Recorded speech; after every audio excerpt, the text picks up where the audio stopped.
It's encouraging to see that this wind farm was built on time and on schedule, and that there's a considerable amount of local involvement in the wind farm. There are 25 permanent local employees involved here. The landowners are benefiting from it. Local community involvement is fairly substantial, so all that is good. It's a 92 megawatt wind farm. If we want to expand renewable energy around the country, essentially we need to have, with wind energy at least, we need to have approximately 4 times the installed capacity of the amount of energy that we need. So supposing we need the equivalent of 100 megawatts base load, that means that in terms of wind installations at least we need about 400 megawatts in terms of installed capacity to be sure of supplying that. It was interesting listening to the technicians talking about their vision of how this might unfold in the future, and what they made clear was that for a renewable energy grid to work well in future, what we do need to develop is storage, and storage comes in different forms. Pumped storage, for example, where water is pumped up and downhill, such as the Ngula pumped storage scheme, which is still under development. There are other storage forms of technology that are coming out, some at a domestic level, being developed by Elon Musk's company Solar City in the United States.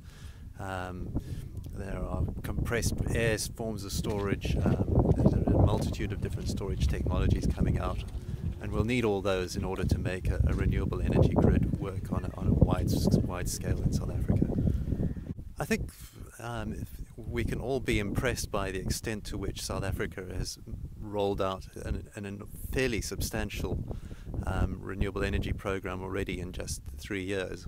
And again, and the exciting thing about it is that it's unlike the new big coal plants that have been constructed, Kusile and Medupi. The renewable energy program is being built on time and largely on budget.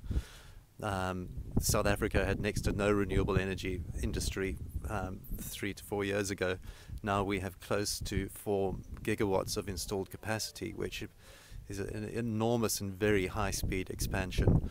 And I think this is an industry that's attracting a lot of attention around the world, and there'll be a lot of excitement probably from visitors to see what we've achieved here.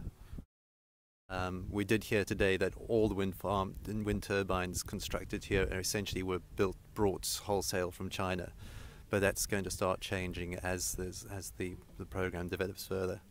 Yeah. And obviously, once you have localization, that reduces the environmental impacts of construction and transport costs, because transporting things considerable distances has its own environmental impact. So it's good to reduce those impacts. Renewable energy is not clean energy. It's not 100% clean energy.